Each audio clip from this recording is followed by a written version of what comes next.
Gihisgutan ni San Pablo sa unang pagbasa nga ang ebanghelyo maoy makaluwas.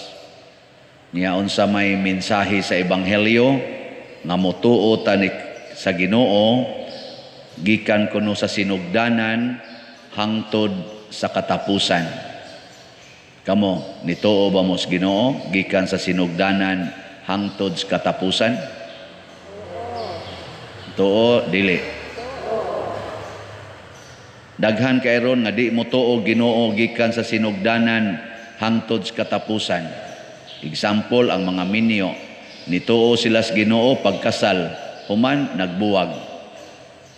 Nasa uban nato, mutuo Ginoo, pero mga saba lang gyapos mga anak. Di ba? Nasay uban, sigig ampos Ginoo, kay padong sa board exam, pagpasar, ang gigamitan sa iyang kwarta, tuan na, nagpuyo-puyo na, sige ng date sa uyab, kada sweldo, tinukhangay dayon. Date-date, outing-outing, mag-overnight, why mga kasal, siging tinukhangay, wa na'y Ginoo, pero pag board, na'y Ginoo.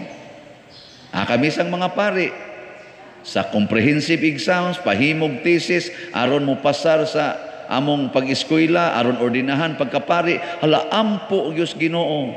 Pag humag ordinasyon, mo nay tag-iya sa simbahan, mo nay tag-iya sa kolekta, mo nay tag-iya sa tanan. Wa nay Ginoo, ang pari nay Ginoo.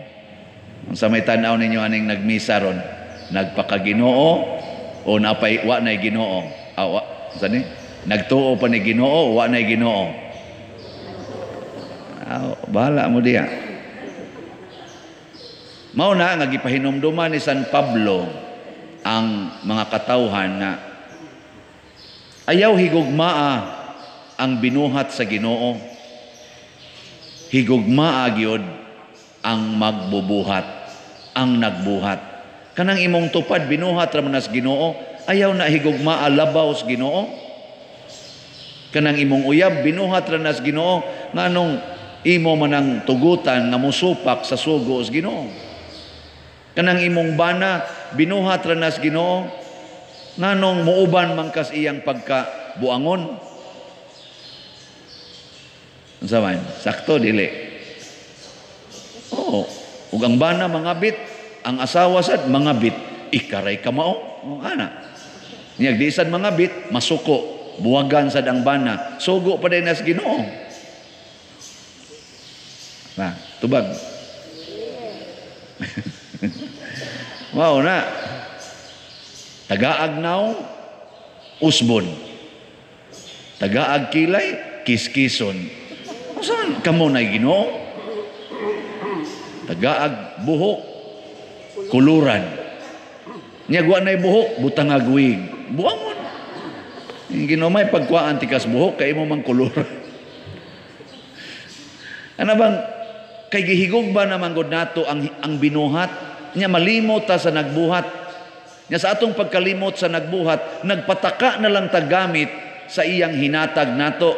Gipatakaan nato gamit ang mga tubig nga hinatag sa Ginoo. Libre ang tubig atong gihugaw-hugawan. Mao nang contaminated ng ato mga water tables, ang ato mga sapa, ang atong dagat, hugaw na kaayo kasagaran. Di na magamit nato, hinatag nas Ginoo. Kay wa naman ta kahinomdom sa Ginoo. Tagaan tag kalasangan, illegal logging. Didto sa kalasangan, illegal logging. Diha nos karsada, dili putlon ang kahoy, bisag naa duol sa sud nas karsada. Sa huwaton nimong naay mabangga. Purti nagong daghanang mga paksit in town sa mga punuan sa kahoy kay nga igo nas mga ban nga nag-agi kay mukahit kay ni encroach og mga pila ka metros. Di gyud putlon kay kuno anti sana environment. Pero na illegal logging, na ay nagsigig himo dag mga dagkong subdivisions, putol sa tanang kahoy, wahay ni badlong. Ano man na? But lang ninyo. May magnaakos Department of Environment. Pero maulan na akong pangutana ba? Maghimot tag karsada, mag-expansion, nya dili putlon ang kahoy nga nakaalis karsada. Nya butangan dayog safety first. Hay naman ang safety first, nga gibutangan man nimog harang. Ambot lang ninyo. Kadtong daghang mga doctors nga nangamatay. Tongga pilgrim ba? Nga akong nadunggang balita, ambot di ba to fake news? Naduka ang driver, nabangga sa kahoy nga naa dool sa karsada. Wa pa to'y kahoy, o bas pa to dito, ako sana, kanang pareha na bang mga dagkong daan ba, nga graba ang ibutang, na ipila ka meters nga graba, inigduka, inig simang sa sakyanan, mukagaskas o sang graba, o na pa mabangga dito layo-layo, makamatngon pang driver, nya naaman ang kahoy, suhod mas karsada, di pagduka, pag pleasing o gamay sakyanan, dito da yung dapog sa kahoy, aporti pataya. Ako lang yung gipanghisgutan kay naman ko'y nireklamo na ko ba nga na-stress ko no siya kay sige na siya mahay sa Ginoo nganong namatay ang iyang bana nga batanon pa ilang mga anak nganong wa kuno paabuta sa Ginoo nganong gikuha sa Ginoo ana nako kinsa gud taong kang magmahay sa Ginoo nga gihatagan og ng kinabuhi imong bana may lang gani kay nagkakita pa mo sa imong bana napaanakan pa ka di ba kadaghang mga bata na ngamatay napagani isod sa tiyan gikumot na patay na wa jud ka pasalamat ka nga natawo ang imong bana nag-abot mo nya hangtod nga nanganak mo karon nga namatay mahaya nimong Ginoo wa nimo siya pasalamati nga gihimo siya hangtod nagkita mo hangtod nakapanganak mo. Ingon ana ta ka kanang murag concern na kaayo ta sa binuhat, mahayan pagid nato ang nagbuhat nga 40 taong atiman sa nagbuhat nato. Munang giingnan nako sila siya nga hibaw iha. Ang kamatayon moabot ba yan na natong tanan sa panahon nga wa ta magpalandong ana. Unsa may buhaton kay moabot man ginang kamatayon sa unexpected time. Dili ang paglikay sa kamatayon. Unsa man? Ang pagpangandam sa kamatayon. Mudawa ta nga mga matay ta. Nya mangandam ta 24/7 matud pa ni Kristo pagtukaw kamo kay moabot ako sa magkawatan. Nya kana ra bang Ginoo moabot na siya sa tong kinabuhi kasagaran gyud patyon ta niya. Patyon oy. Adi mo to? Basahan niyong Biblia. Di ba kada gid abot sa Ginoo usa kini ka makalilisa nga hitabo mo ngit-ngit ang adlaw, mudahunog ang kalibutan. Mao man na ipangsultigon. Nya unsa man na? Kamatayon. Ikaw no, lingi ako no na imong tupad. Imong tupad ba? Lingi ah. Nya pangutan ingna siya sugot kang mamatay ko karon. Ina okay ra nimo mamatay ko karon. Ikaw no. Nya may usap isimbako. Nahigugma na siya nimo kaysa Ginoo. Ayaw. Ina okay ra gyud. Ana. Haron. Ikaw gani di man ka kapangutana og okay ba kang mamatay ko karon? Ikaw man siya simbako. Nakaron unsa may itong buhaton? Pag-andam sa atong kamatayon kay moabot man gini matod pa ni Kristo limpyuhi ang sulod sa inyong kaugalingon. Ayaw mo pagsigig pang limpyo sa gawas. Unsa may makahugaw nato na ako no ng pagpanikas mga inhustisya kalaway kaning mga kalaway kanang atong pagpanikas pulos man aniya sa sulod. Wa ginanikas nga nagsangyaw Nanikas ko, nangawat ko sa kolekta. Huwag mo ana Kamo dahil diha, og mangawat mo, kamo mga asawa, mangawat mo sa kwarta sa inyong bana, diha sa pitaka. Moingon mo, dong, akong gikuha imong kwarta. Maana ka. Maglisod kag sulti Ang mga bana diha, nga naghikap-hikap ditong babae, nga mga kinilo diha. Musulti day na iguli. Day, nalangan ko kay doon na dito'y babae ako sanggi remedyo kadiyot. Mana day? Suko ra ba? Nabitaroy bana ingon siya, pader wa man jud ko'y relasyon. Wa man ko'y relasyon sa lain babae, pero madaman jud ko paderoy aning mga kinilo.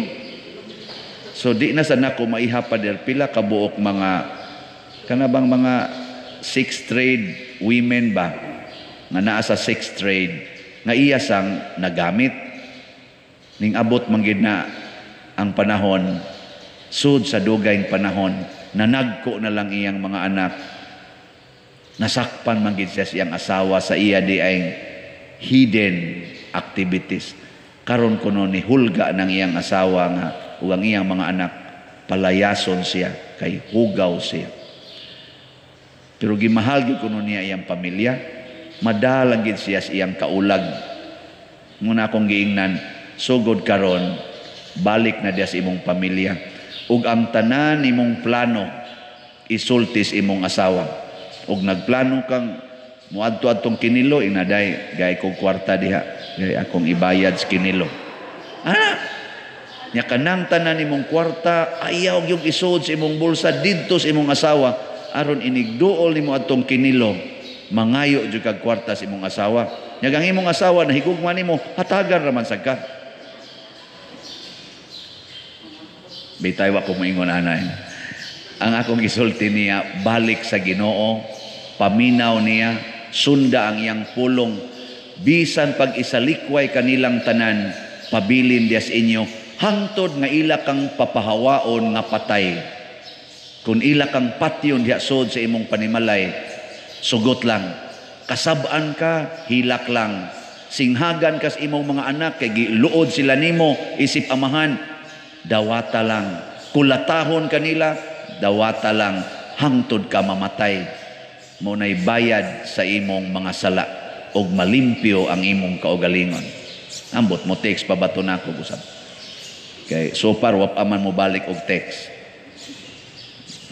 Kamo, inyong paminaw, inanaon ninyo. Ha?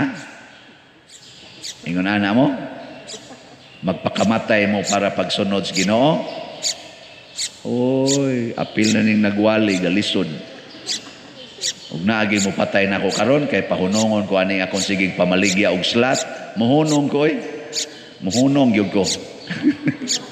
Pakamatian tani. Wa na mangani kay tay halin karon hinay mangani. Limpyuhin inyong kasing-kasing, di ba ang inyong naong smiling. Butangig hugaw inyong kasing-kasing, inyong naong bugat. Lingian ang imong tupad, tanawag limpyo ba nagkasing-kasing. Una, ay nalamog kakuan, ay nalamog kahibong. Igabot ninyo sa inyong balay, tanaw-tanawan ang kuyog ninyo sa balay. Mailhanan animo ang kasing-kasing ana. Bugat ganig naong, bugat ganig tingog, hugaw nagkasing-kasing. Pagbantay, iya kang piksan ana. Patakdan ka na. Muna, smile yung maayo. Ay, nang hugaw kasing-kasing ay. Di ko patakod ani Lord oy. Saan ani mo ron di ka matakdan. Higugma, yung maayo. Ay na. O na, binigkos bones na. Anong karma ko? Ay na.